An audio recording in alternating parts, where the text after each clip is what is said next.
Bonsoir, bienvenue à notre soirée littéraire dans le cadre de cette semaine destinée à célébrer le 30e anniversaire de la chute du mur. On a une série de manifestations qui a déjà commencé avant cette semaine. On a eu 3 conférences avant. Le lundi dernier, c'était un peu une soirée diverses, avec films, avec interviews, avec discussions, débats.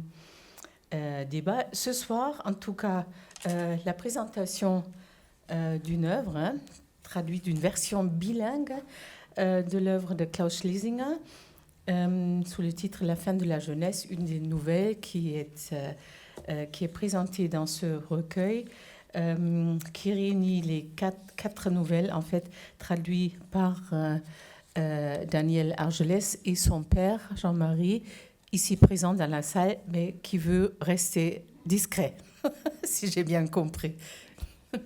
En tout cas, je suis très heureuse qu'on ait pu organiser cette soirée suite à la proposition de Daniel Argelès, qui est venu nous proposer cette soirée. D'ailleurs, c'est la deuxième fois qu'on essaye de présenter, de faire un peu plus peut-être connaître cet auteur allemand, Klaus Schlesinger, qui est né en 1937, décédé en 2001, et qui a laissé une œuvre intéressante, mais pas vraiment connue, en tout cas en France, parce qu'il y a très peu de traductions. Daniel Argelès a travaillé aussi sur Klaus Schlesinger. Vous avez fait une thèse face à l'histoire, c'est ça, hein? Et d'ailleurs, chez Jürgen Ritter, qui est son Doktorvater, comment est-ce qu'on dit en français? Le père, pas spirituel, mais père de thèse de cette œuvre.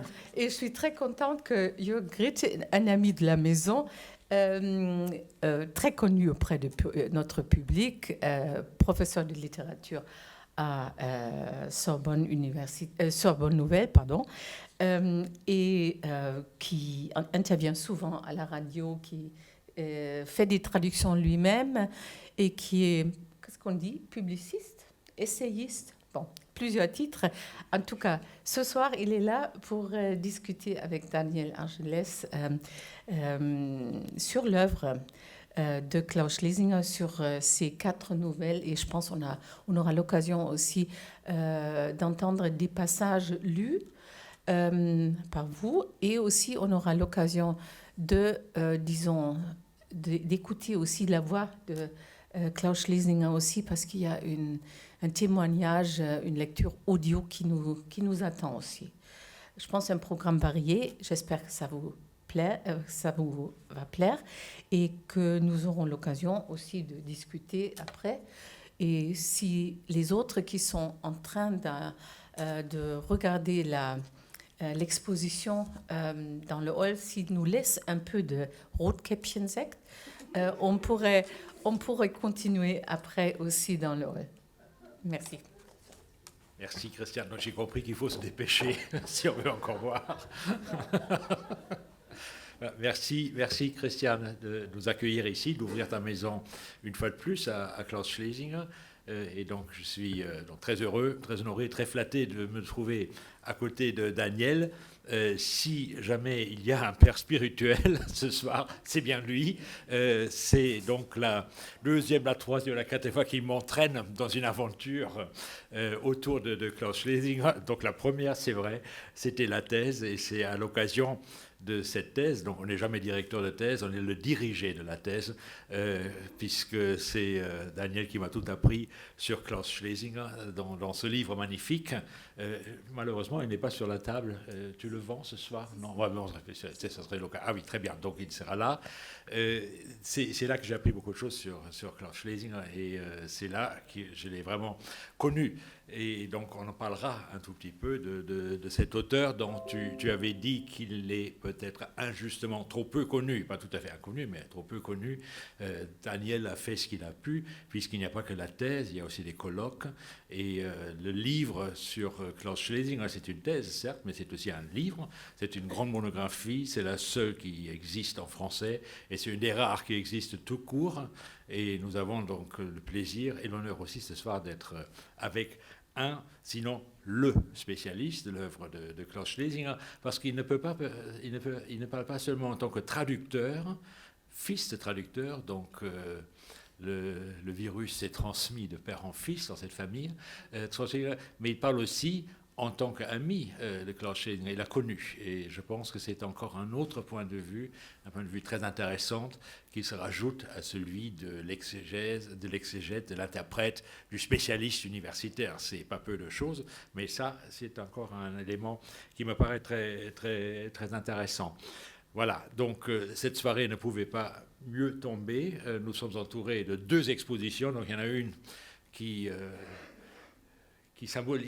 varie, c'est des variations du symbole en quelque sorte de cette Allemagne séparée qui est la porte de Brandebourg.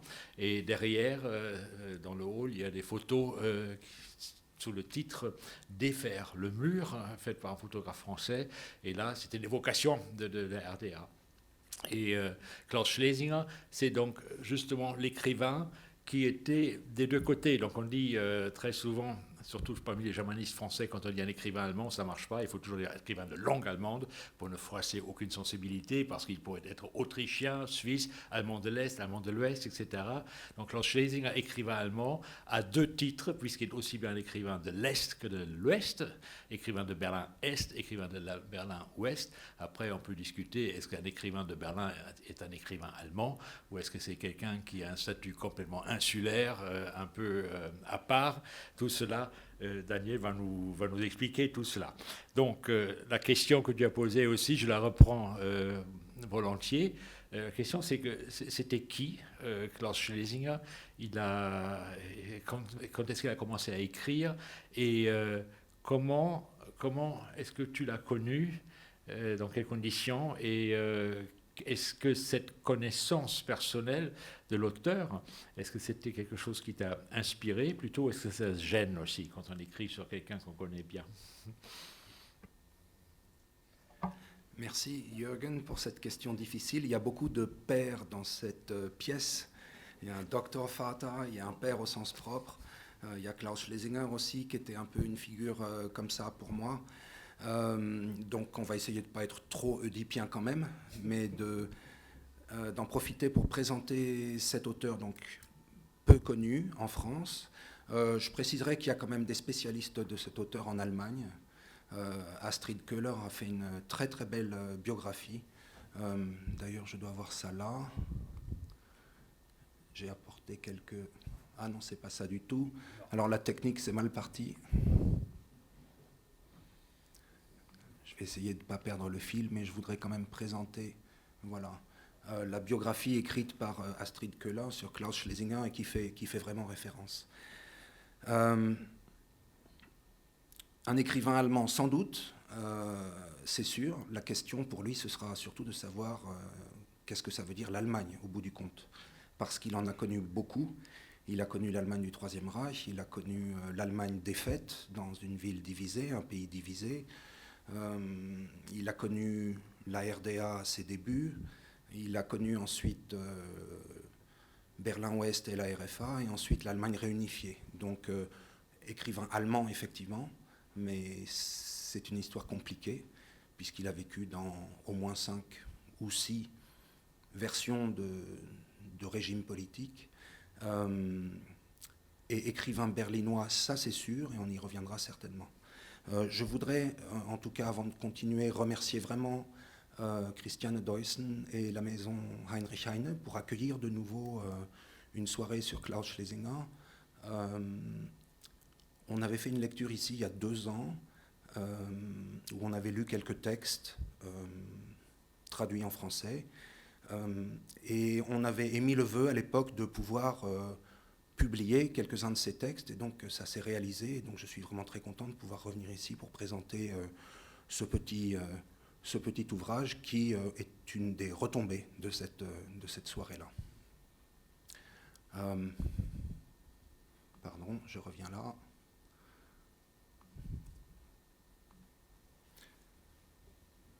Alors, qui est Klaus Schlesinger et comment est-ce que je l'ai connu? C'est effectivement une histoire un peu familiale.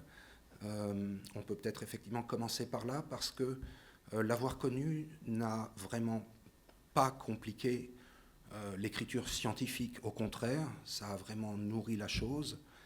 Il y a de plus en plus de travaux scientifiques de nos jours, je trouve, qui s'appuient sur des approches subjectives ou des moments subjectifs dans le travail, et ça a été mon cas. J'ai connu Schlesinger pour la première fois en 1992. Je vivais à l'époque à New York et j'étais assez loin des événements qui nous entourent ici et qui vont nous entourer toute cette semaine, dont on va se souvenir toute cette semaine. Et j'ai quand même voulu aller voir Berlin, et mon père connaissait 2 personnes à Berlin, m'a donné leur adresse, et Klaus Schlesinger, lui, m'a accueilli très spontanément. J'ai un peu sonné à sa porte sans le prévenir, et il m'a hébergé, et il a fait plus que m'héberger. C'était, je crois, une tradition un peu dans la vie est-allemande et la vie berlinoise et la bohème berlinoise. Il m'a donc hébergé, et puis il m'a montré la ville, il m'a montré sa ville longuement, à travers de longues promenades, et j'ai du coup compris que l'espace qu'il décrit dans ses textes, eh ben, ma foi, c'est un espace arpenté, un espace réel, vécu, et ça a vraiment nourri mon travail. Dans beaucoup de ces textes, des personnages errent à travers la ville, en quête d'un ancrage ou en quête d'un idéal. On le verra peut-être dans le dernier extrait qu'on lira ce soir. Là, c'est un enfant qui erre dans la 4e nouvelle qui est présentée dans ce recueil. Et c'est ça que j'ai pu vivre quand il m'a fait traverser Berlin et les quartiers où il avait vécu. Et c'était évident aussi que on avait affaire à un écrivain berlinois. Il était en train d'écrire un roman à l'époque. Il venait aussi de consulter son dossier aux archives de la Stasi, puisqu'il avait été surveillé abondamment. Et il était en train d'essayer d'écrire là-dessus, ce qui n'était pas facile. Donc la rencontre avec Schlesinger a évidemment nourri mon travail ensuite, un travail d'analyse littéraire pour essayer de comprendre, et c'est peut-être d'ailleurs né dans la rencontre avec lui, essayer de comprendre ce qui peut se passer dans l'écriture qui permet d'affronter l'histoire, d'affronter une histoire personnelle, et puis d'affronter l'histoire avec un grand H ou avec une grande H, puisque Schlesinger a vécu des temps difficiles. Il est né en 1937, il avait donc 8 ans à la fin de la guerre, et donc c'est un monde qui s'est effondré, puisqu'il était en tant que jeune enfant à la Hitlerjugend, et il était plutôt fanatique du régime, comme on peut l'être sans doute à 8 ans quand on grandit dans ces conditions-là. Et donc un univers s'est effondré, remplacé par un autre. Il a perdu son père, donc encore un père dans la salle, il a perdu son père dans la dernière semaine des combats autour de Berlin. Il l'a vu une semaine avant la fin de la guerre, et puis ensuite il n'est pas rentré, il a disparu, il a longtemps attendu son retour. Et puis ensuite, donc ça a été l'enfance, l'adolescence, la jeunesse dans Berlin-Est, où il vivait, avec beaucoup de passages à Berlin-Ouest, évidemment, puisqu'on pouvait circuler. Ensuite, le mur. Ensuite, on y reviendra sans doute, l'exclusion de l'Union des écrivains de RDA et le passage à l'Ouest, où il a vécu 10 ans, entre 1980 et 1990. Ensuite, la chute du mur. De nouveau une rupture, donc de nouveau une adaptation. Et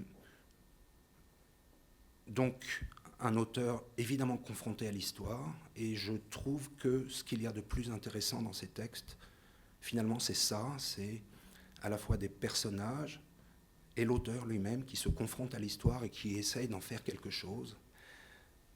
Et je trouve que du coup, ce sont des textes qui vieillissent bien. On vit nous-mêmes une époque assez difficile, on sent qu'il y a des choses qui basculent, que l'histoire avec un grand H fait son grand retour. Et je trouve que ces textes, dans ce contexte-là, sont intéressants aujourd'hui. Voilà. Merci.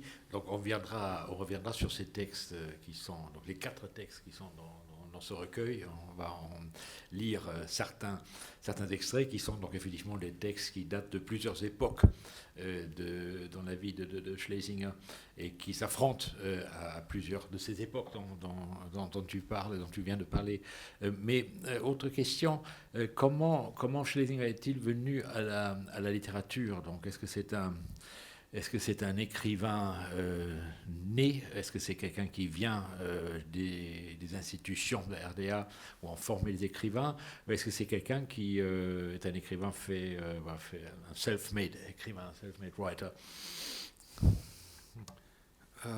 Schlesinger vient d'une famille relativement populaire. Il est né dans le Prenzlauer Berg et à l'époque c'était un quartier populaire. Son père s'occupait de manutention et a été employé ensuite chez Ullstein. Sa mère a été employée un moment, puis a été mère au foyer. Et puis ensuite, il a grandi dans une famille sans père. Et donc, voilà, c'était une famille populaire. Il jouait beaucoup dans la rue, comme on le faisait à l'époque. Voilà. Et donc, en fait, c'est un autodidacte parce que c'était un esprit rebelle. La biographe de Schlesinger, Astrid Köhler, parle d'un sanfter rebelle, donc un rebelle doux. Mais c'était un rebelle et donc il provoquait sans doute un petit peu.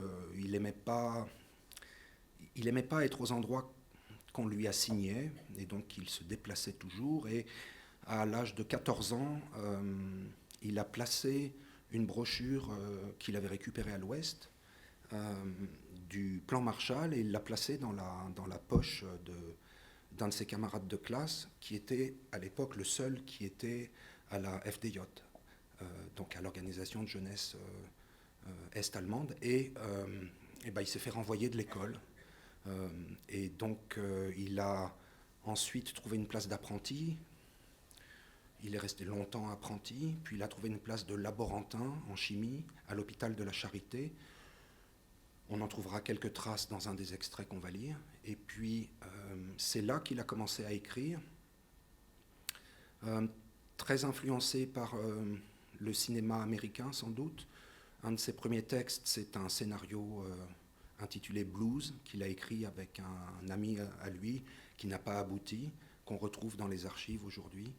Et puis ensuite, son premier texte publié, sa première nouvelle, s'appelle David, elle est ici, dans le recueil.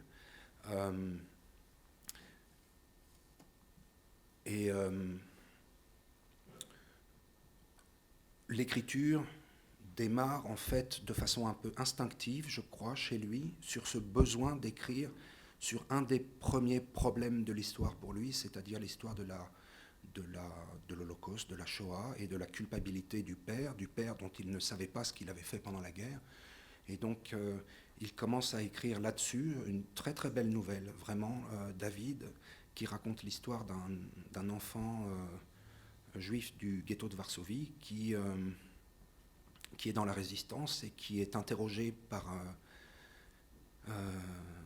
qui est dans la résistance, qui est messager, qui se fait attraper par les Allemands et qui est interrogé par un officier.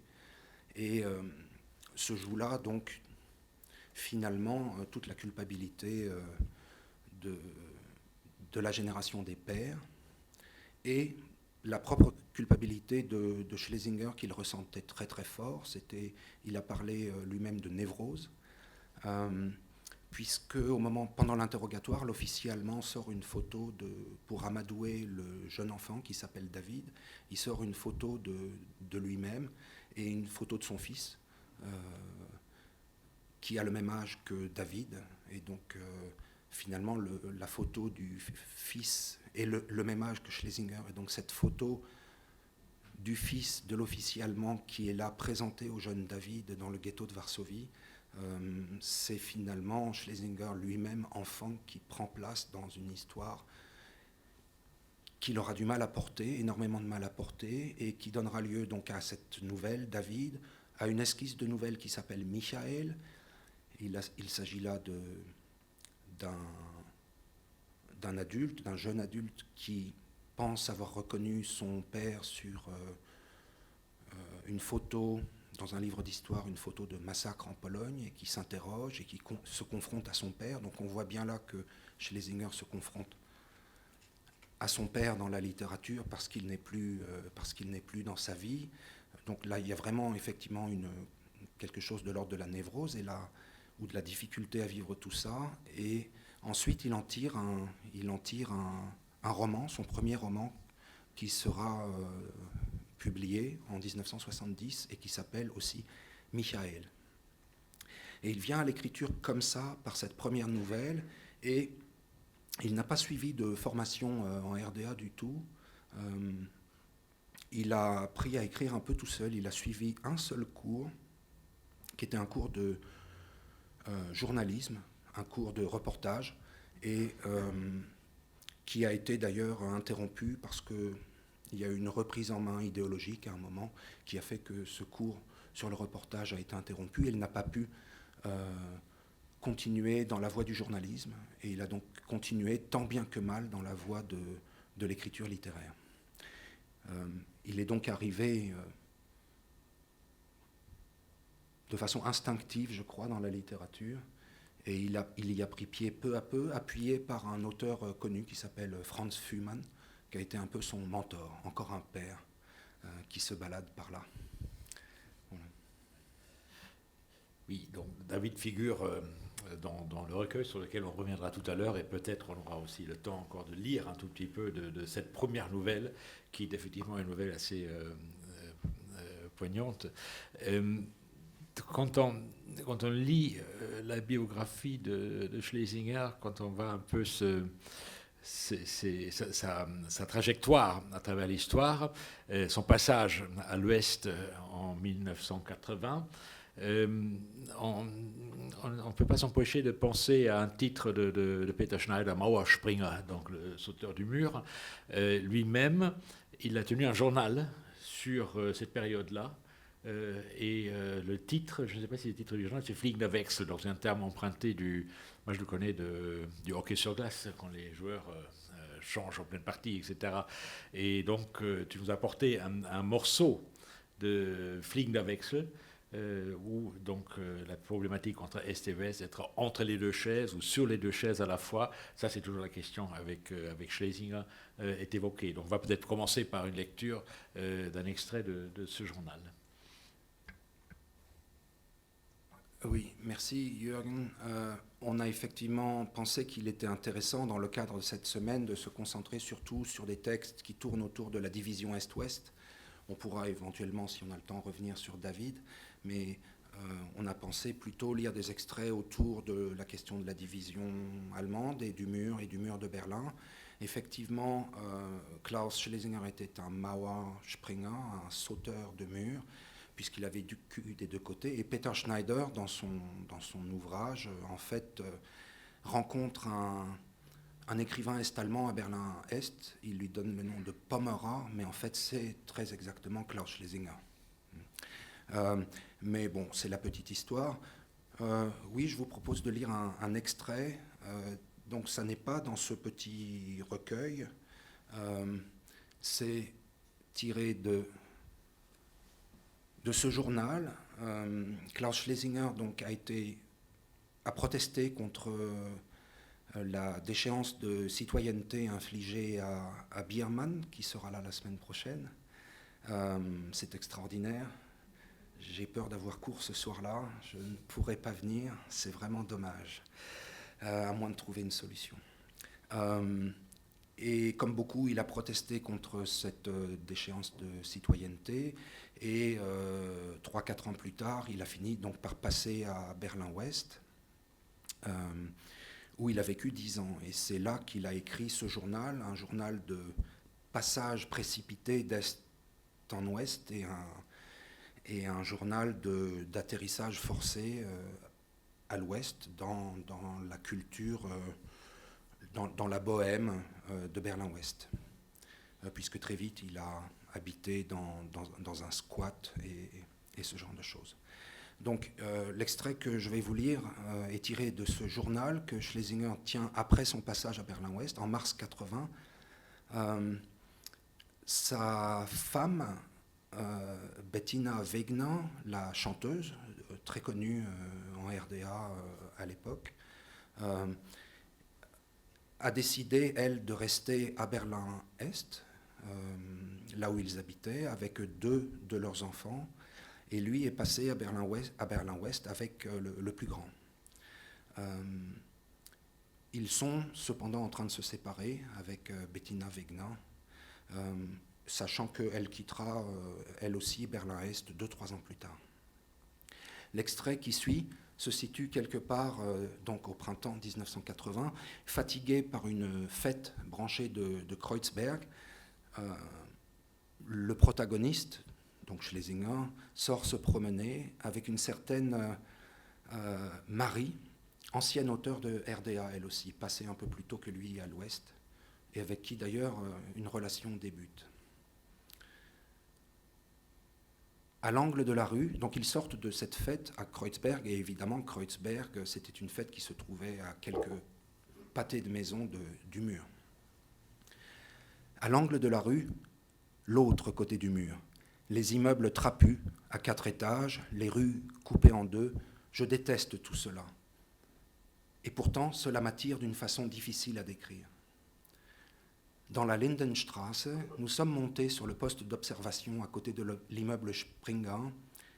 J'ai tendu la main, désigné par-dessus le mur le carré de béton à l'arrière-plan à 200-300 mètres, la 4e rangée de fenêtres en partant du haut, Leipziger Straße 55, appartement 111, et j'ai dit « C'est là que j'habite, de l'autre côté. » « C'est dingue, a dit Marie, sachant qu'il n'y habitait plus. Mais il utilise quand même un présent. En 72, non, 73, j'avais réussi à décrocher un visa pour une conférence en Allemagne de l'Ouest, à Hambourg, autorisation de sortie de 5 jours. Et à la première occasion, je m'étais rendu à Berlin, du côté occidental du mur, Potsdamer Straße, porte de Brandenbourg et, bien sûr, Bernauer Straße. La Bernauer. À son extrémité septentrionale se rencontraient 3 districts de la ville de Berlin, Mitte, Prenzlauer Berg, Wedding. Combien de fois étais-je passé par là, jeune enfant, ma main dans celle de ma mère. Nous descendions la Eberswalder, passions devant l'ancienne Exerzierplatz, puis devant le monumental bâtiment de la Poste. Des drapeaux à croix gammées de part et d'autre. Nous traversions la chaussée pour emprunter la Bernauer, puis nous nous engagions dans la Swinemünder où habitait ma tante et la sœur de ma grand-mère. Des années plus tard, après la guerre, je marchais désormais tout seul, les panneaux derrière l'Exerzierplatz, où s'amoncelaient maintenant sur plusieurs étages les décombres des immeubles du quartier détruits par les bombes. La poste était encore debout, le tramway roulait encore, ligne 4, et maintenant donc ces panneaux, vous quittez le secteur soviétique. Et 10 mètres de chaussée pavée plus loin, juste à l'entrée de la Bernauer, vous entrez dans le secteur français. Plus tard encore, la réforme monétaire. Les baraques fleurissaient devant le terrain de la gare de marchandises, triangles de fromage fondu Milkana, chocolat Riesen, café en grains, cours 1 mark ouest contre 4,75 est. Le tramway roulait toujours. Il marquait maintenant un peu plus longtemps l'arrêt à la station devant la poste. Des hommes et femmes en uniforme gris passaient entre les rangées, examinaient sacs, filets à provisions, vêtements des passagers, menaient quelques-uns d'entre eux choisis au hasard dans un bâtiment annexe de la poste pour une fouille. Puis, du jour au lendemain, Les hommes en uniforme devant les panneaux, une étoffe bleue grossière, contrôle des papiers d'identité, dialogue répété sans fin. Écoutez, je veux juste traverser la rue. Pourquoi voulez-vous mes papiers? Vous franchissez une frontière d'État. Une frontière d'État? Où ça? Je ne fais que traverser la chaussée. Le terminus de la ligne 4 était maintenant devant la poste.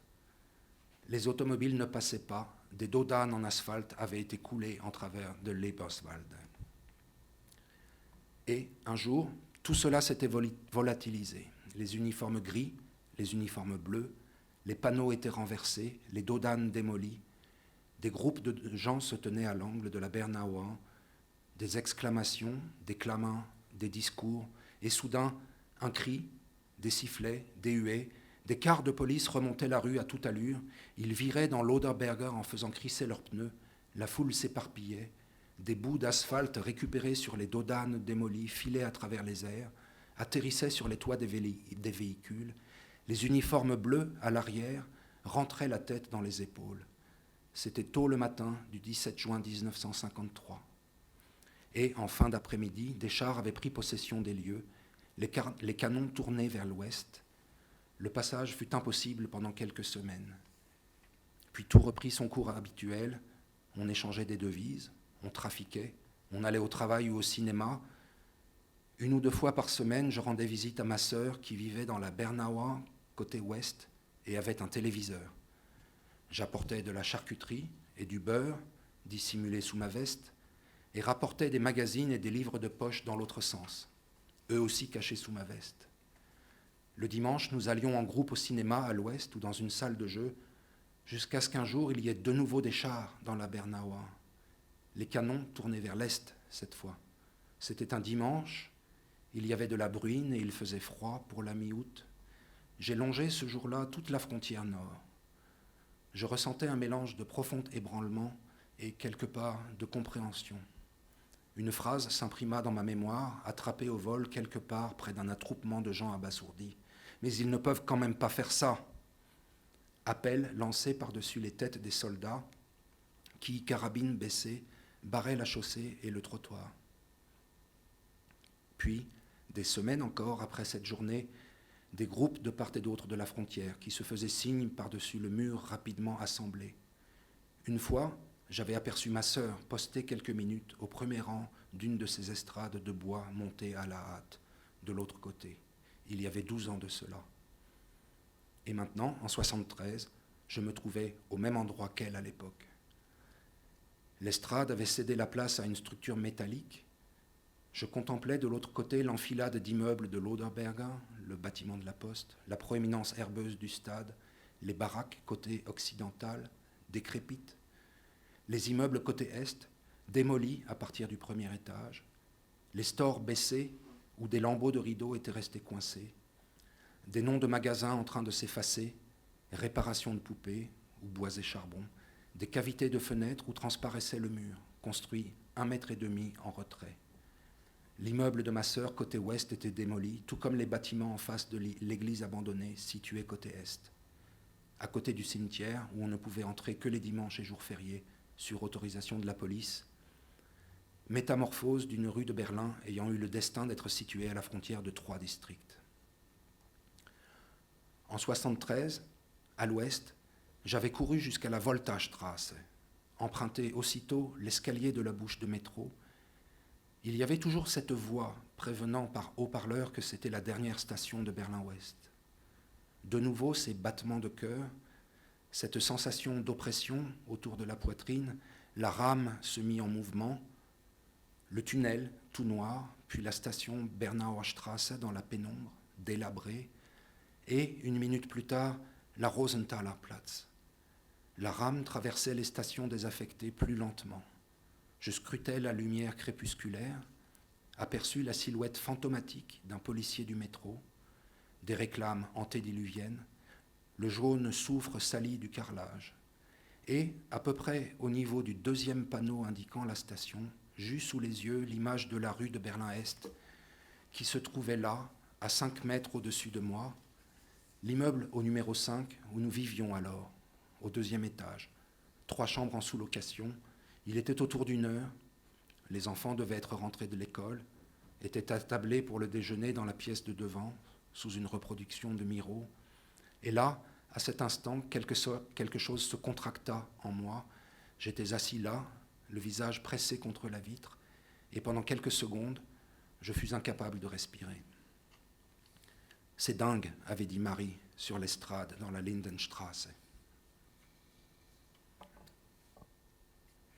Merci. On aurait envie d'écouter encore quelques morceaux en plus. Et c'est un livre qui mériterait vraiment d'être traduit. Donc c'est dingue, comme dit Marie, mais c'est dingue aussi quelle force, comment dire, d'attraction émane de ce texte où nous accompagnons Schlesinger en tant qu'arpenteur de l'espace, comme tu l'as dit tout à l'heure, c'est un arpenteur de l'espace, mais en arpentant l'espace, il arpente le temps, l'histoire, et ausculte en quelque sorte le génie du lieu. Et il fait ça, donc c'est une chose, en entendant, en relisant, ça devient encore plus frappant. Et il le fait d'une façon absolument convaincante, très, très suggestif. Donc tous ces petits détails qu'il nomme et qui sont encore là parfois, donc avec une attention à ce qui est insignifiant, et tout ce qui est insignifiant garde quand même mieux peut-être l'esprit d'une époque ou d'une histoire que tout ce qui est travaillé. Et donc Berlin se trouve un peu dans la situation où on est en train d'effacer ces traces, donc ça devient un peu trop propre. J'aurais bien aimé savoir ce que Schlesinger on pense s'il pouvait encore s'exprimer aujourd'hui. Voilà, donc c'était donc un extrait de ce journal qui trouvera peut-être un éditeur, je ne sais pas s'il y en a dans la salle, ce serait bien, et qui ne figure pas dans le livre, dans ce recueil de quatre nouvelles qui est la raison d'être de cette soirée. Donc on va quand même présenter et parler un peu de ce recueil qui comprend 4 nouvelles, dont la première, qui est la toute première, donc son entrée en littérature, qui est David, dont tu as parlé tout à l'heure. Qu'est-ce qui a présidé au choix de ces 4 nouvelles que tu as retenues, et non seulement traduites, mais aussi préfacées? Donc il y a une très belle préface qui nous situe un tout petit peu Klaus Schlesinger dans l'histoire, dans la littérature allemande tout court, pas seulement la littérature est-allemande, et qui donne des guides de lecture de ces 4 nouvelles. Mais quel était le critère? Qu'est-ce qui t'a guidé?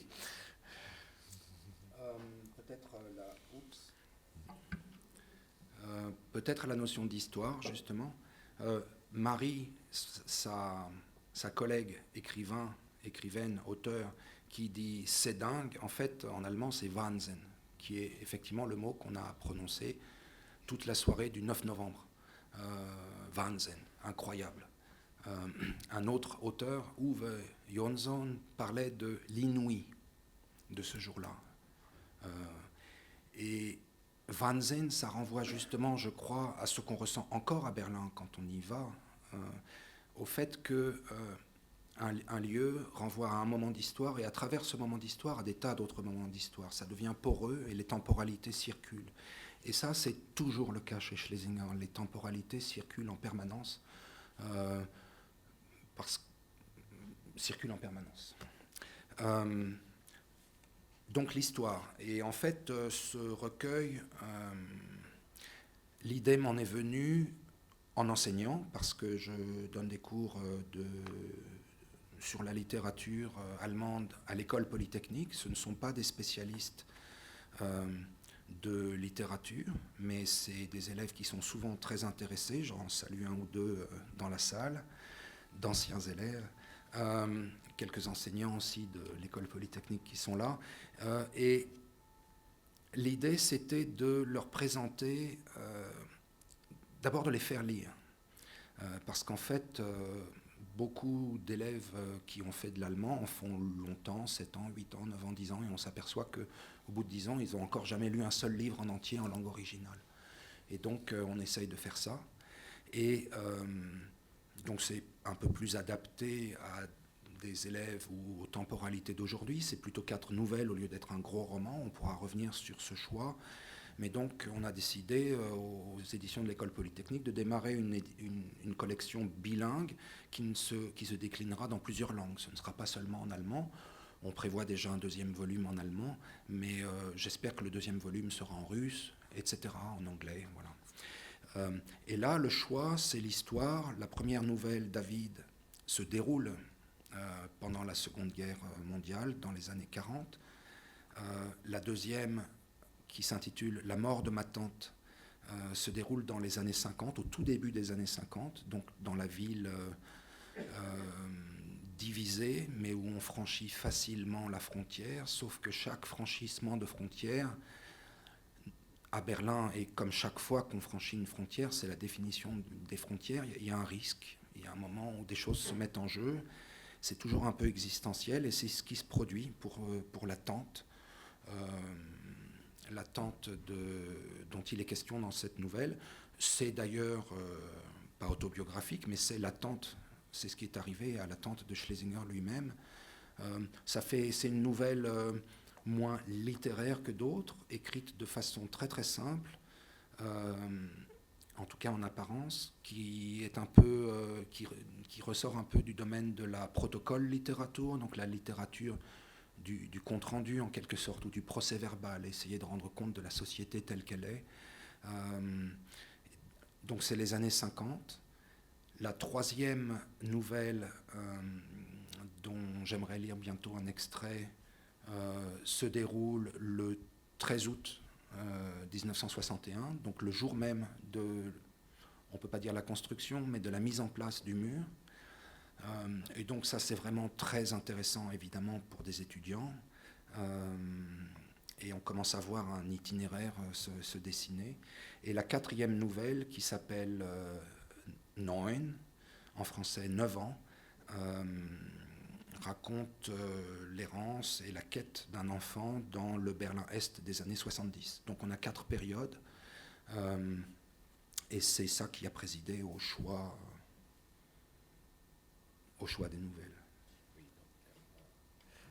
Voilà, donc ce que tu as déjà annoncé, Monsignor, en présentant Schlesinger comme un arpenteur de l'histoire. Donc il y a les 4 moments, l'histoire en 4 mouvements, dans cette édition bilingue. Donc en entendant tout à l'heure ta traduction et en lisant dans cette édition bilingue, on aurait envie aussi de lire le texte allemand, ne serait-ce que pour montrer l'excellence de ta traduction. Mais on va peut-être en parler tout à l'heure, après avoir entendu peut-être un morceau de Am Ende der Jugend. Schlesinger est un auteur qui joue sur beaucoup de registres. Il y a de l'humour dans ses textes. Il se sert aussi un peu non pas du dialecte, mais de l'accent du parler berlinois. Il y a le nicht, le nücht, etc. Et tout cela pose quand même certains problèmes de traduction. Il y a aussi des mots en capital, donc voilà, le jeu majuscule, minuscule, là, c'est tout ça, c'est des choses qui sont difficiles à traduire.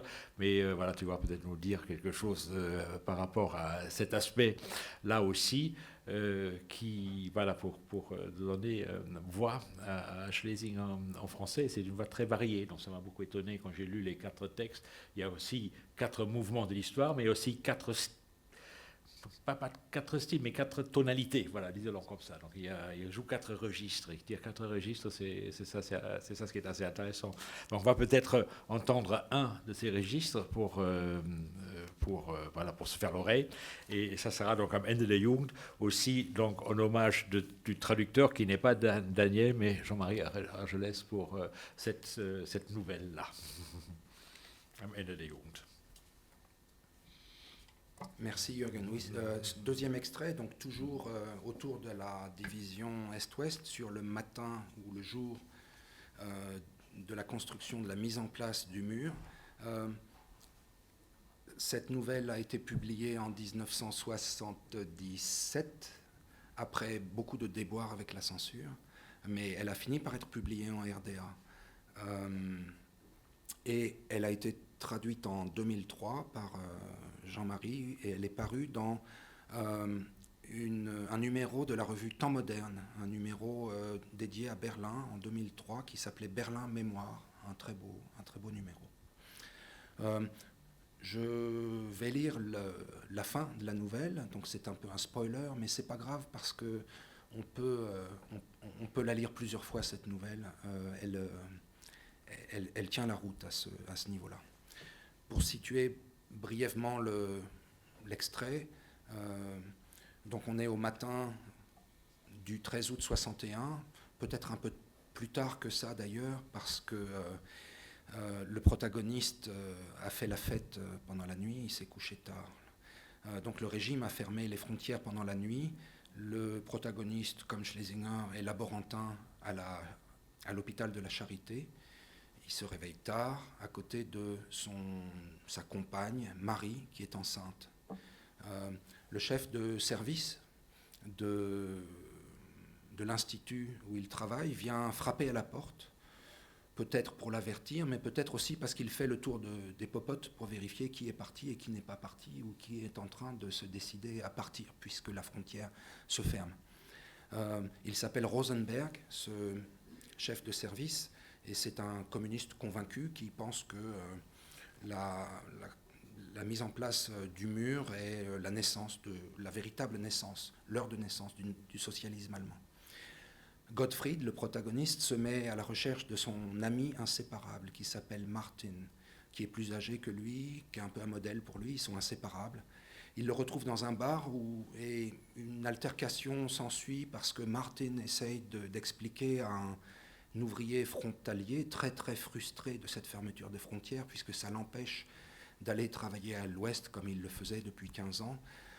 Il explique que c'est plus compliqué que ça et que la division de la ville remonte au problème du fascisme, et ça ne plaît pas du tout à cet ouvrier. Il y a une bousculade, Martin est très légèrement blessé et Gottfried et Martin quittent ce bar et se rendent à la Charité.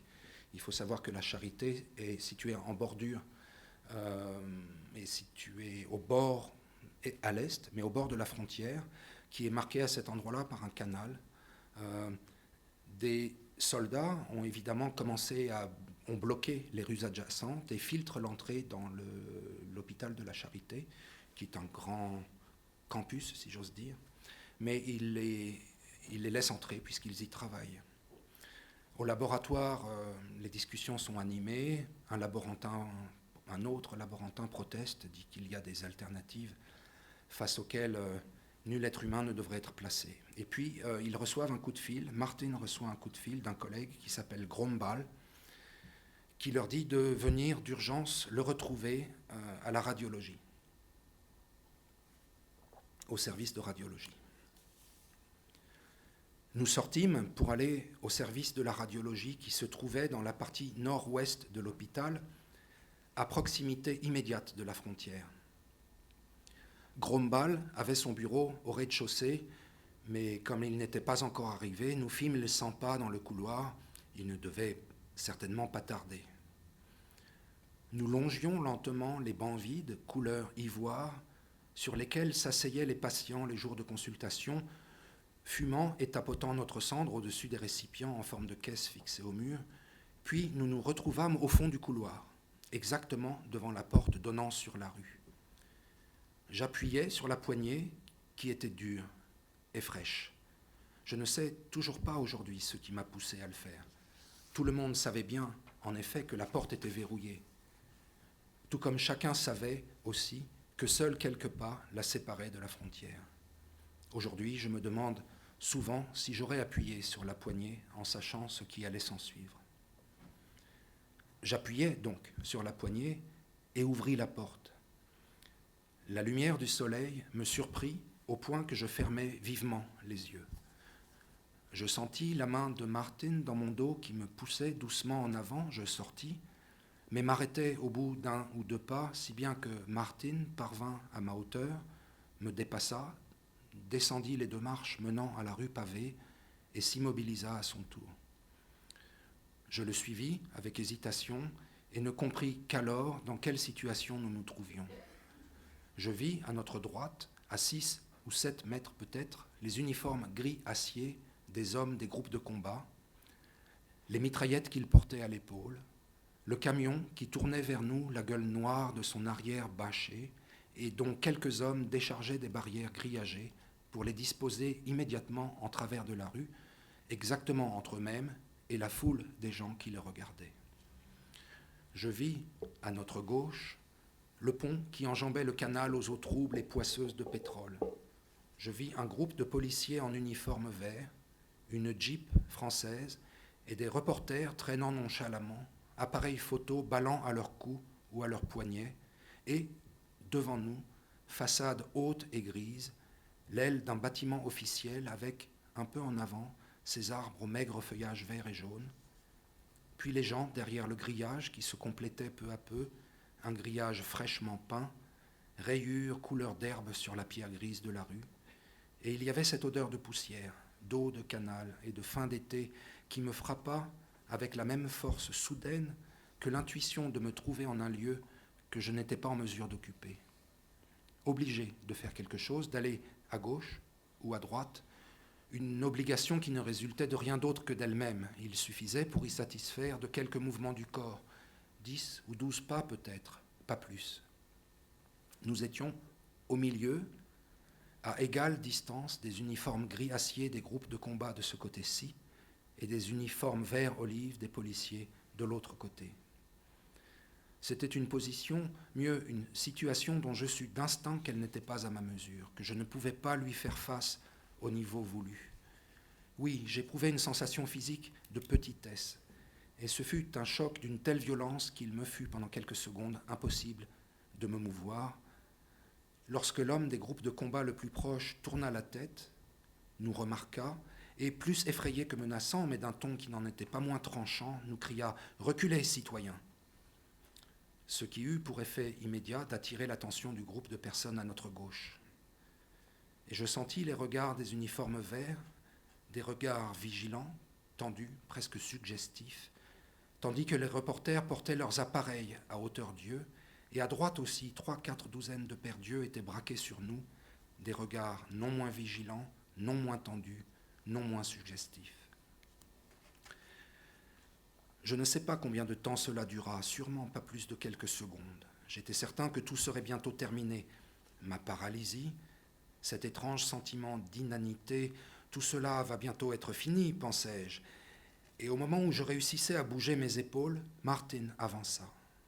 Il avança, tout simplement, lentement d'abord, comme s'il hésitait, puis plus vite et d'une allure décidée. J'étais là et je commençais à me tasser. Tout en moi se rétrécissait. Quelque chose d'inconnu, d'étranger, se posa sur ma peau, me vida complètement la tête, me frappa à l'estomac, agrippa mes intestins et me contracta les testicules au prix d'une douleur intolérable. J'étais là, cherchant à reprendre mon souffle, et voyant s'éloigner le dos de Martin, j'eus l'idée qu'il me fallait à présent mettre mes jambes en mouvement et le suivre, mécaniquement comme je l'avais toujours fait. Je vis alors brusquement Marie et son énorme ventre. J'entendis le triomphalisme tonitruant de Rosenberg et le déclic grinçant des obturateurs, semblable au crépitement 100 fois amplifié d'une mitrailleuse. Devant moi, le bâtiment officiel, avec ses arbres au maigre feuillage, prenait des proportions gigantesques. Et effectivement, personne ne paraissait prendre garde à moi. Tous restaient figés à regarder Martin, les yeux fixés sur son dos pour les uns, sur son visage pour les autres. Ils regardaient tous Martin comme si je n'avais pas d'existence. Si bien que, retrouvant soudain l'usage de mes membres, je commençais à reculer lentement, dans un glissement furtif d'écrevisse, levant prudemment, au contact de la première marche contre mon talon, d'abord la jambe droite, puis la gauche, et je continuais à reculer jusqu'à la seconde marche. Je gardais la tête immobile, seuls mes yeux fusaient à droite, à gauche. J'étais maintenant complètement éveillé. Tout le monde continuait à se désintéresser de moi. Et lorsque, sentant la porte dans mon dos, je réussis, en tâtonnant derrière moi, à atteindre la poignée, j'osais tourner la tête vers la gauche, et je vis Martin franchir le pont et se retourner, et je cherchais son regard, mais il était déjà entouré de reporters et de policiers, et il disparut dans une mêlée de gens gesticulant violemment, tandis que je me faufilais par la porte sans me faire remarquer, avant de me retrouver dans le long corridor de l'hôpital et de ressortir de l'autre côté, comme hébété, inconscient de ce qui m'entourait. Bravo, bravo.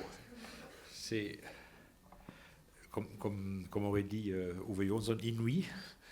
C'est ce moment inouï où il est, où l'histoire et le temps est suspendu à un petit moment, et dans ce sorte de no man's land, donc encore une fois un lieu insolite, mais réel, puisque c'est une porte de la charité qui donne donc justement sur sur le théâtre des opérations. Et ce qui m'a frappé en lisant ce passage, donc d'un côté il y a ce personnage Martin qui vient tout juste de défendre la RDA et des mesures qu'ils ont prises, mais qui, comme attiré par comme attiré par le vide en quelque sorte, poussé par quelque chose, s'éloigne. Et puis l'autre qui va dans l'autre sens. Donc c'est aussi une chorégraphie assez intéressante, presque filmique. Mais est-ce que c'est la situation dans laquelle se trouve le narrateur, qui la décrit, qui décrit la peur, qui décrit ce vertige qui le prend, est-ce que c'était la situation de Schlesinger? Est-ce qu'on peut le reconnaître dans ce personnage-là? Non, je ne crois pas. Je pense qu'il faut le reconnaître dans les deux.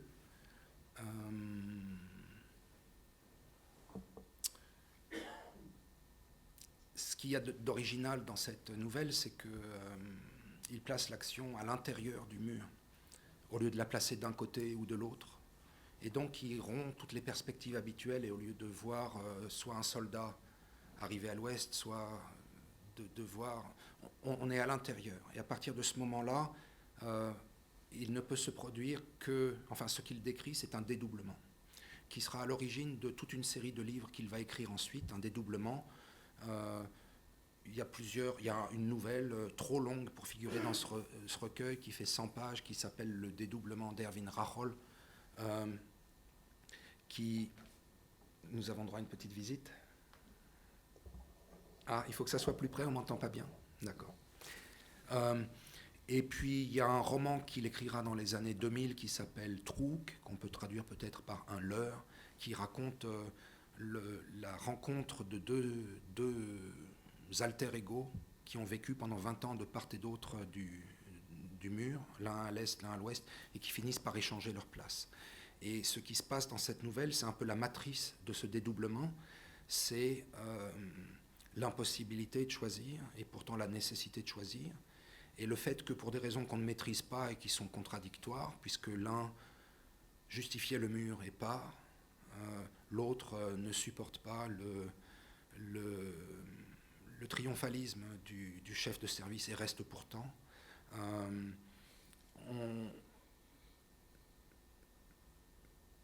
On est placé dans une situation où on est obligé de choisir et où se crée finalement un dédoublement qui sera, je pense que c'est le point de vue de Schlesinger, le dédoublement de l'Allemagne en fait. Peter Schneider, quand il rend visite à Klaus Schlesinger en tant qu'Allemand de l'Ouest, Berlinois de l'Ouest, et qu'il va à l'Est pour rencontrer Schlesinger, ne porte pas ça. Il est Allemand de l'Ouest et il va à l'Est. Et je pense que Schlesinger portait les deux en lui. Il avait connu l'Allemagne de l'Ouest, il n'en aimait pas certains aspects, c'est sans doute pour ça qu'il était resté à l'Est, mais il y avait vécu une partie de sa vie, il en avait fait des allers-retours, il avait fait des allers-retours avant la chute du mur, et il portait, je pense, en lui les deux Allemagnes et l'impossibilité de choisir. Et il s'est d'ailleurs retrouvé donc des deux côtés, et il s'est retrouvé lui-même divisé. Il dit dans un extrait je suis deux personnes, où il dit je suis tout à la fois et son contraire, et donc il y avait une difficulté à vivre cette schizophrénie. Il a écrit une nouvelle aussi qui est très clairement, la nouvelle du dédoublement d'Erwin Rachol, qui est très clairement schizophrène et très clairement kafkaesque ou kafkaïenne, et qui décrit ces temporalités et ces espaces inouïs.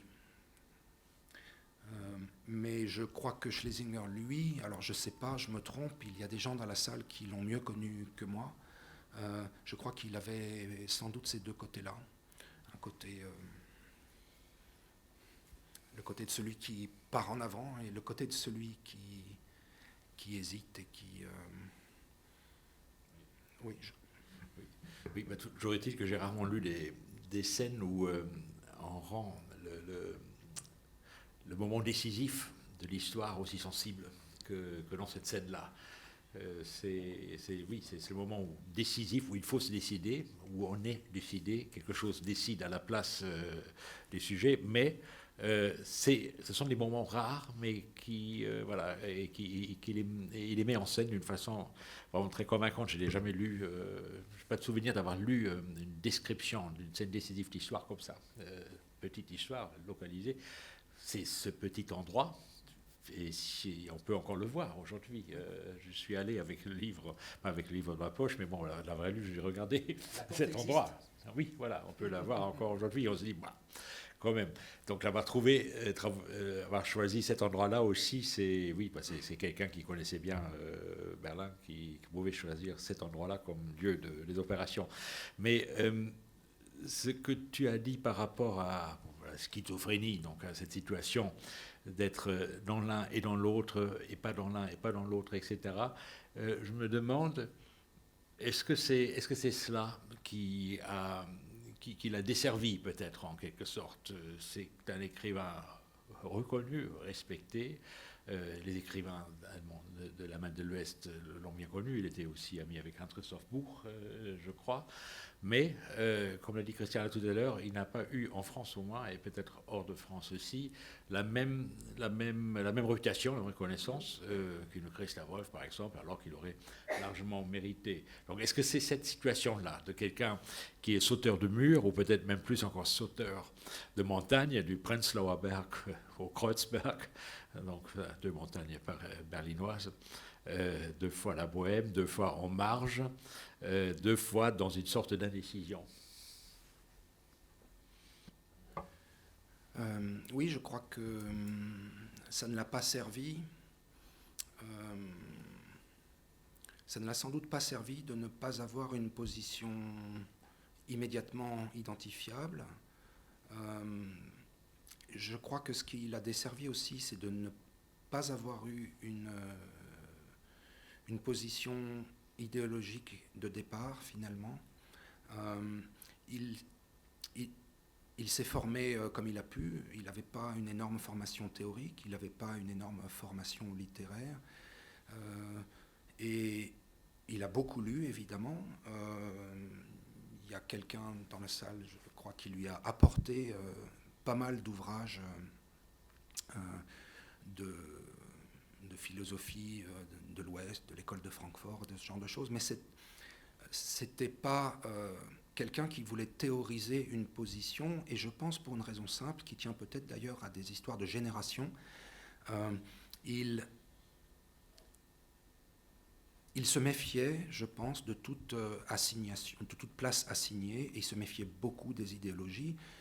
Étant né en 1937 et ayant eu 8 ans à la fin de la guerre, et ayant vu les adultes basculer de l'adulation du Führer dans le contraire, ou en tout cas autre chose, du jour au lendemain, il se méfiait beaucoup des idéologies. Et à la différence d'une Christa Wolf, qui avait quand même 5, 6, 7 ans de plus, ou d'autres de la génération de Christa Wolf, il n'avait pas vécu en tant qu'adolescent la guerre et le nazisme.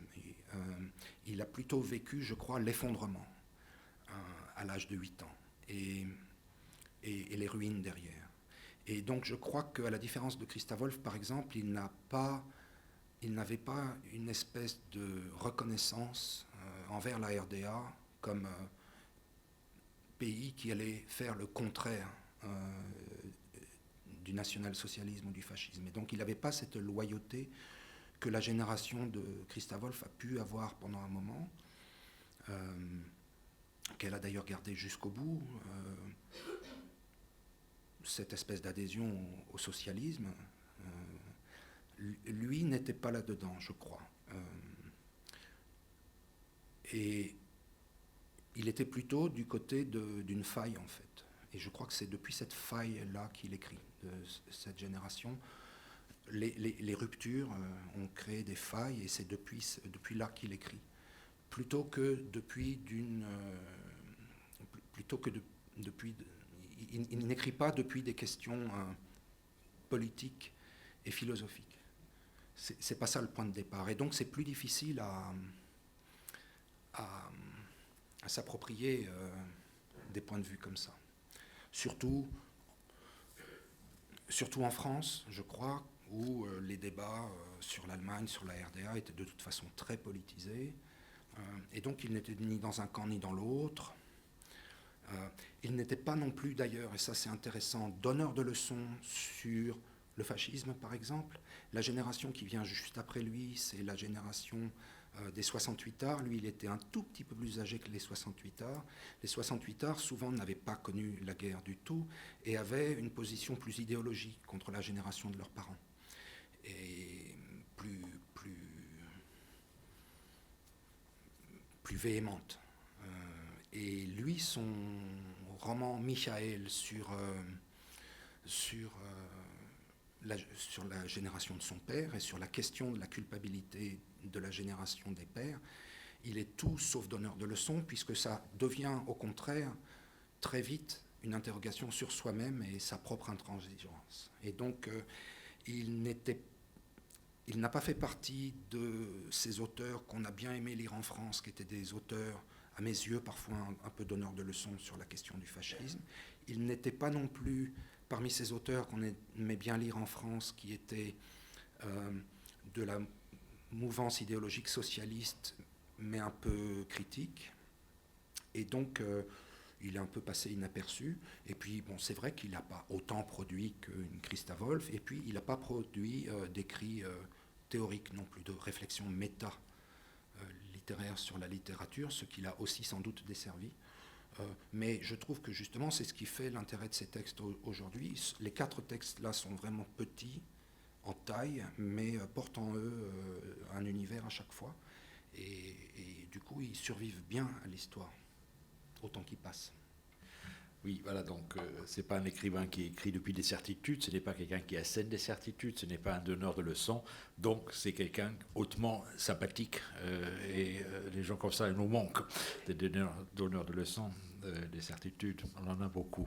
Alors nous avons parlé beaucoup de Klaus Schlesinger, laissons-le parler lui-même, puisque nous avons un petit extrait audio de lecture d'une des nouvelles 9 ans, Nonjar, qui figure donc dans le petit recueil, et nous laissons lire Klaus Schlesinger lui-même, en allemand donc, et ensuite nous aurons droit à la traduction par Daniel. D'abord une petite... Oui, voilà, une petite introduction. D'abord une petite photo de Klaus Schlesinger dans les années 70. Intéressante, c'est un 68ard, mais bon. Et une autre photo où on le voit avec Bettina Wegner dans les années 70. Je montre cette photo non seulement parce qu'il y a là une petite icône qui va me permettre de déclencher l'audio, mais parce que c'est un enregistrement un peu bootleg en 73. Il faut savoir que Klaus Schlesinger et Bettina Wegner organisaient dans les années 70 des soirées de lecture et des soirées de chansons et des soirées artistiques. Ils ont d'ailleurs été au bout d'un moment surveillés par la Stasi de très très près sur ces questions-là. Ça a fini par être interdit. Et à la veille d'une soirée littéraire et musicale qu'ils n'avaient pas organisée eux, ils ont enregistré à deux une cassette qu'ils ont fait parvenir au meilleur ami de Klaus Schlesinger, qui s'appelait Dieter Dröder, et qui est quelque part le Martin de l'histoire. Il n'est pas parti le jour de la construction du mur, mais il est parti un an après, ce meilleur ami inséparable qui ressemble un peu à Martin dans l'histoire. Il est parti un an après, caché dans un coffre de voiture. Et donc le dédoublement a eu lieu. Et donc ils ont enregistré toute une série de chansons de Bettina, et Klaus Schlesinger a lu une nouvelle en entier sur laquelle il travaillait, et c'est une version provisoire, c'est pas la version qu'il a publiée, c'est pas la version non plus qui a donné lieu plus tard à un film. On verra tout à l'heure un extrait du film qui a été tiré de cette nouvelle. Mais j'ai pensé qu'il était sympa d'entendre sa voix, lire en allemand. Ceux qui ne comprennent pas l'allemand se laisseront bercer par le rythme. Ça dure 1 minute à peu près. Et donc c'est le début de cette nouvelle, 9 ans, mais un début très différent de ce qu'il a publié ensuite. Wenn du Geburtstag hast, machen wir einen Rundflug, hatte sein Vater gesagt. Er weiß es noch ganz genau, auch wenn es schon lange her ist, unendlich lange wie ihm scheint, lange vor der Trennung, und was seither war, kommt ihm vor wie sein ganzes Leben. Aber er weiß es noch ganz genau, und er ist 9 geworden, an diesem Tag 9 Jahre, und nun will er fliegen. Er steht im Flur des Schulhauses und hört, wie sich das Trampeln der Füße auf dem Steinfußboden der Korridore langsam verliert. Es hat schon zur Stunde geklingelt und er will hinaus, aber er kann nicht. Das Tor steht weit offen, er braucht nur auf die Straße zu gehen, aber es ist wie im Traum, er kann sich nicht bewegen. Jemand kommt die Treppe herunter, läuft erst schnell mit kurzen, leichten Schritten, dann schwerer und hart, als hätte er etwas vergessen. Er zwingt sich, nicht hinzusehen, blickt starr und wie unbeteiligt durch das geöffnete Tor auf die Blindenfenster der Fabrik gegenüber und wünscht, es wäre wie früher. Wenn du die Augen zumachst, bist du nicht mehr da.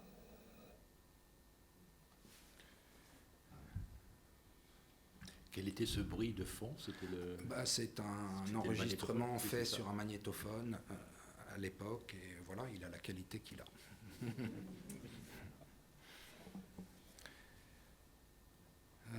Donc, si vous voulez bien, pardon, oui.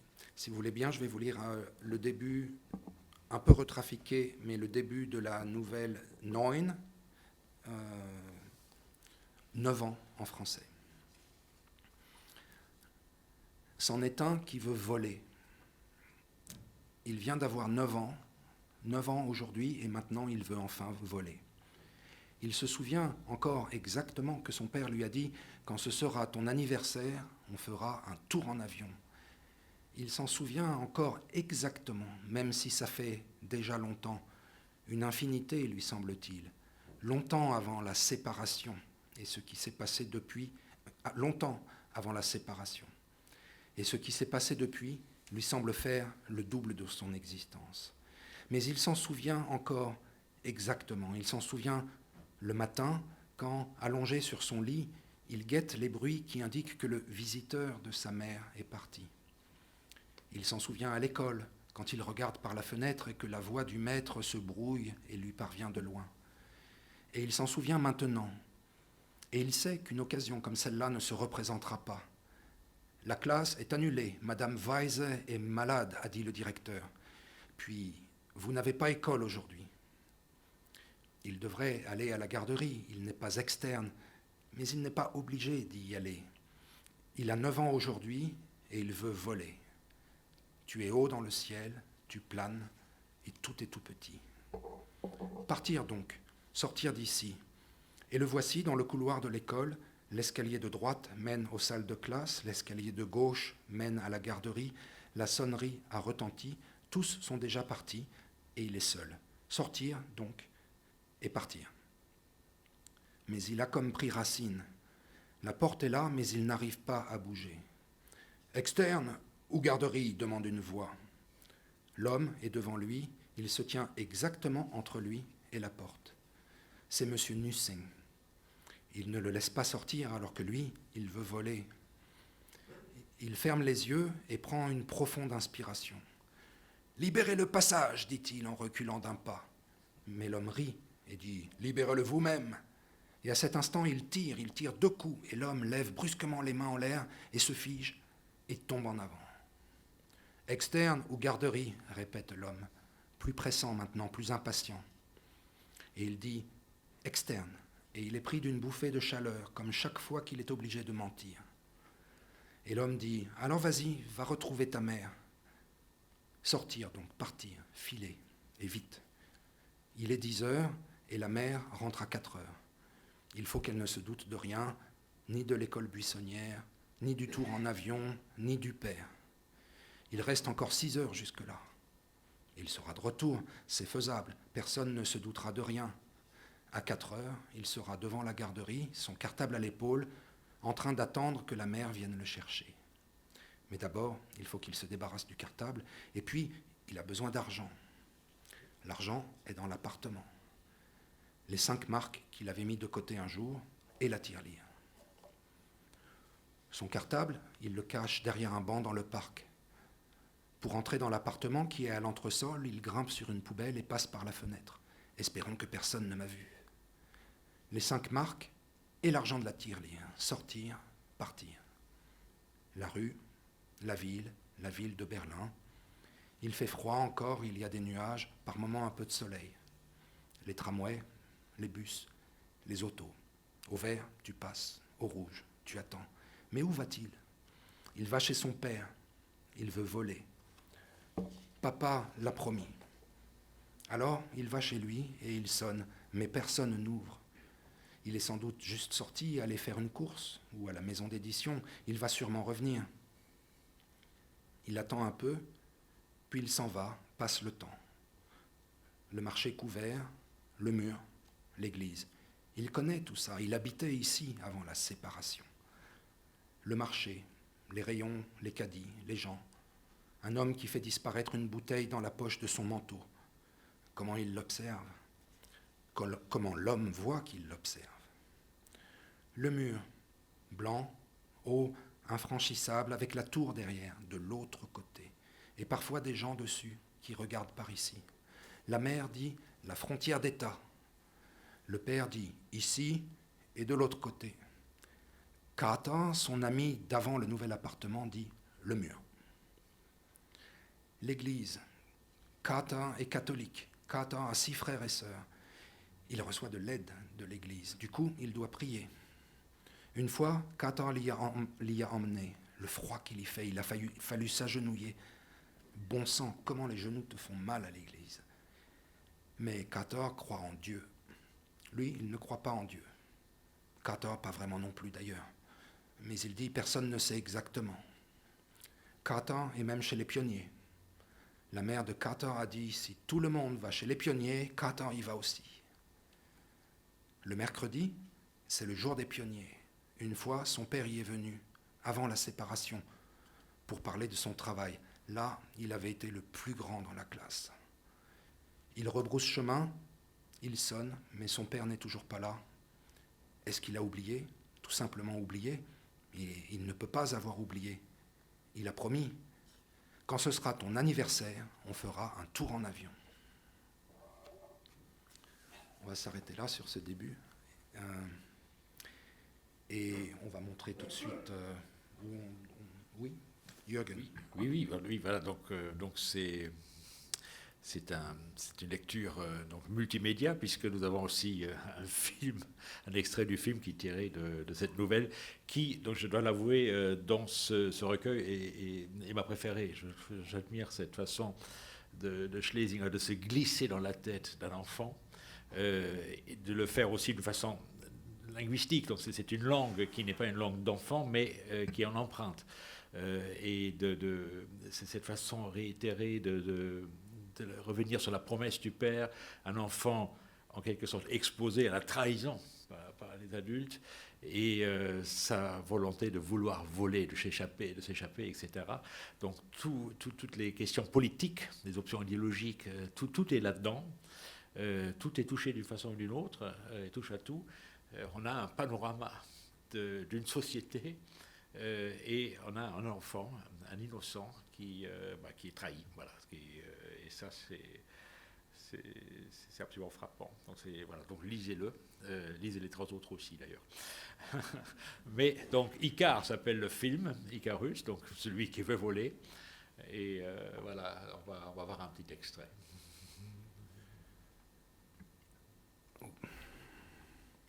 Oui, c'est pas le premier enfant trompé dans les nouvelles de Schlesinger. David l'avait été aussi. Cette nouvelle a été publiée en 77, mais il l'avait écrite en 73. En 75, un film a été tourné à partir donc d'un scénario que Klaus Schlesinger a coécrit avec Inge Heim, la femme de Stefan Heim. Les chansons dans le film sont de Bettina Wegner, mais n'ont pas pu être chantées par elle, parce qu'elle était un peu en disgrâce à ce moment-là. Et donc ça a été chanté par... vous allez entendre une chanson, Ich möchte ein Vogel sein, qui est chantée par des enfants du chœur de Dresde. La production a pensé que c'était plus sage, que ça n'aurait pas passé la censure. Voici un bout d'affiche du film.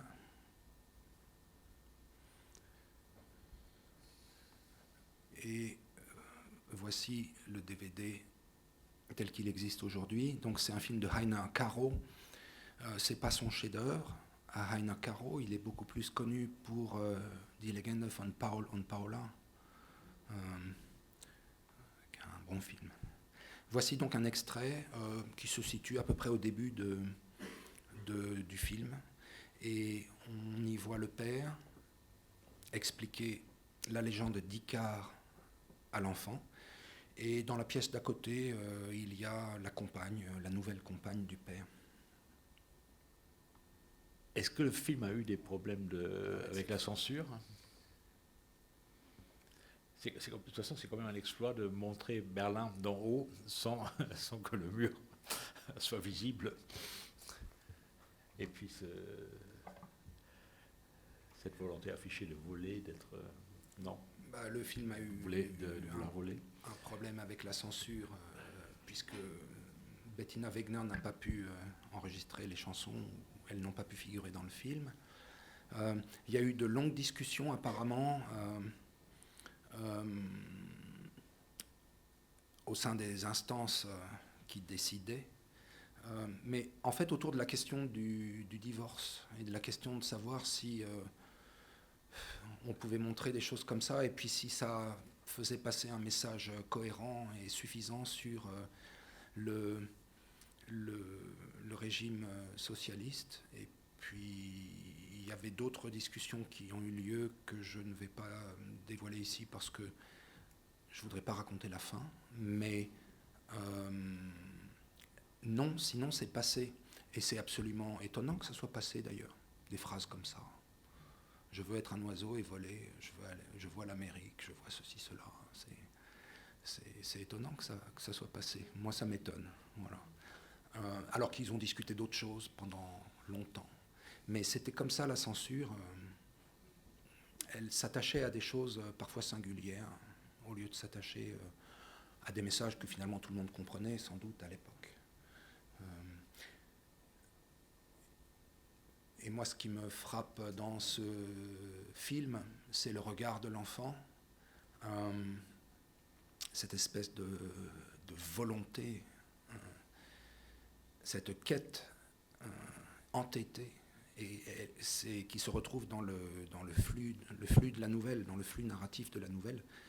Et finalement, c'est ça qui en dit long, qui en dit vraiment beaucoup sur la société est-allemande, sur ce moment de l'histoire, sur Schlesinger aussi lui-même, cette volonté d'aller, et sur les labyrinthes et les dédales, puisque l'enfant erre pas mal dans Berlin, en quête de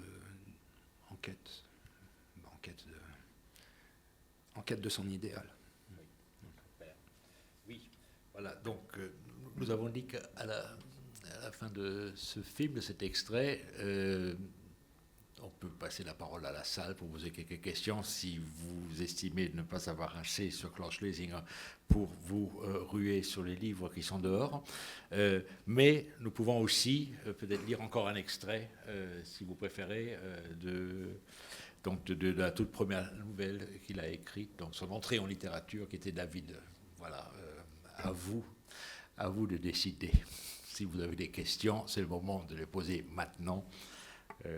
Sinon, on pourra lire encore deux, trois pages.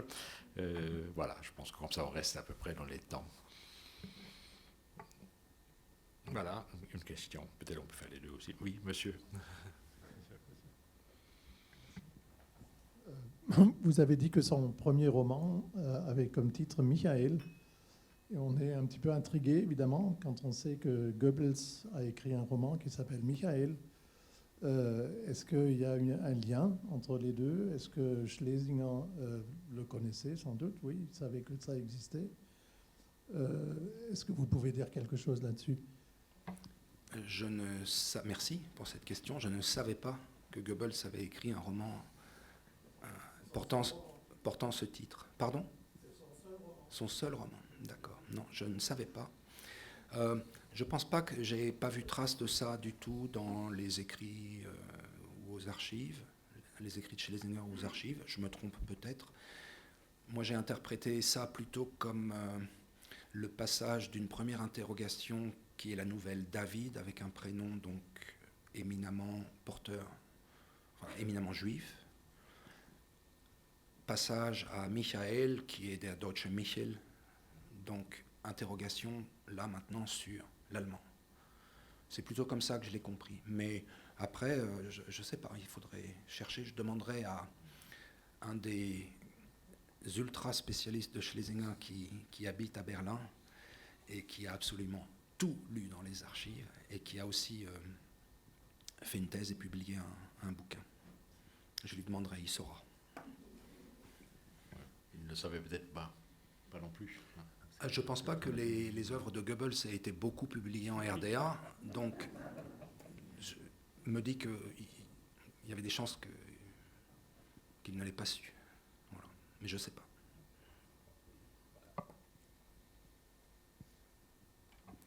Le roman est paru en Suisse sous un titre différent. Ouais.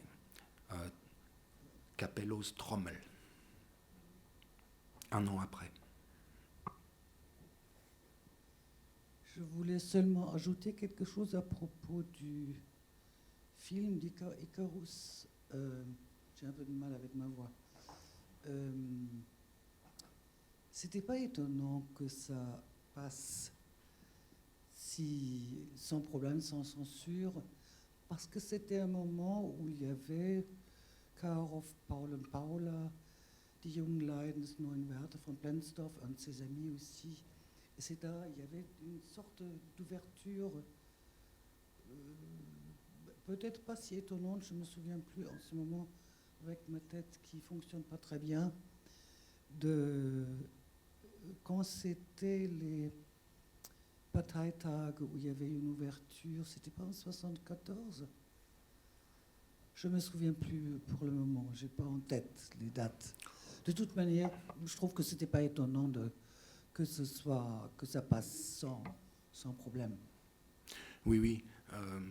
Il y a une ouverture qui se dessine en 70 quand Honecker arrive au pouvoir et qu'il dit que voilà, dans le domaine de l'art, il n'y aura plus de tabou à partir du moment où on part d'un point de vue socialiste. Donc il y avait quand même une petite réserve. Voilà, et donc 76, l'affaire Biermann, qui marque un tournant. Ceci étant, donc le film sort en 75, donc il sort avant. Ceci étant, les Schlesinger et Bettina Wegner situent en 75 le tournant, les premiers signes. Il y a eu une perquisition chez eux en 75, si je ne m'abuse, ou peut-être 76, je ne sais plus, mais ils situent un tournant en 75. Donc c'est vrai que le film sort sans doute encore dans la dernière année avant un raidissement certain. Ouais. Ce que disait Schlesinger sur la question, c'est que de toute façon, c'était très contradictoire. Il y avait beaucoup de... C'était pas un État monolithique, c'était pas non plus des structures monolithiques, et donc il pouvait y avoir des choses incohérentes, et puis aussi des suivis différents et des temporalités différentes qui faisaient que au début des années 70, il y avait une ouverture, mais enfin, il y avait quand même aussi des gens qui étaient exclus du parti ou autres et qui ont vécu des chicaneries ou des misères, pas comparables avec la fin des années 70, où il y a eu des emprisonnements, etc. Mais en fait, il pouvait y avoir des vécus différents, je crois, la même année, selon l'endroit où on se trouvait, et ce qu'on faisait, évidemment. Mais oui, bien sûr, 75, oui, merci.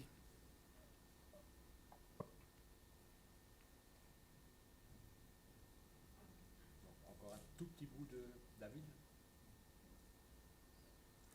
Je pense, voilà, je pense que les signes. Lequel? Oui, j'avais pas anticipé.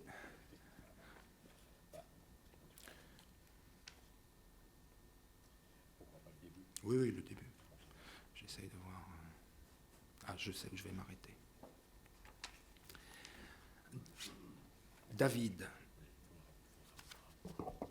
Il faut le rapprocher, on n'entend pas. C'est vrai? Ah, il faut rapprocher. Ah, de la régie? Ah oui, effectivement. David.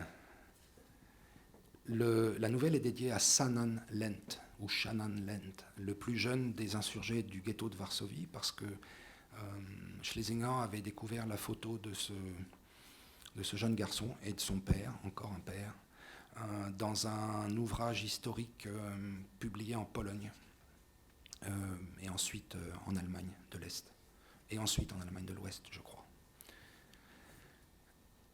Serré dans un renfoncement de mur, il se colla contre la paroi froide et sale et tendit l'oreille en direction des bruits dans la rue. Il remontait la Zamenhofe et devait maintenant se trouver à hauteur de la prison, à 200 pas donc, à moins qu'il ne s'agisse déjà plus que de 50, ou peut-être encore 500 pas. Ou peut-être encore 500 pas, oui. Il ne pouvait pas le distinguer avec précision.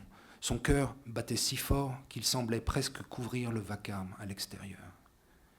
Malgré tous ses efforts, il n'arrivait pas à se concentrer. Il était entièrement accaparé par l'idée de sa mission. Il connaissait ces opérations des Allemands.